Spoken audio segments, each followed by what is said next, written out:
eskwela. Yung programang gano'n, na pwede tayo mag-aaral, ganito edad natin. Oo. Oh, papasa eskwelahan. Oo. O di anong nangyari natin? Katawa-tawa tayo, Rose. Gusto niya mag-aral ulit?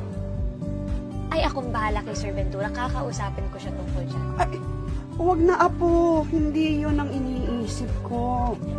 Tsaka, ang tanda ko na para bumalik pa sa eskwela.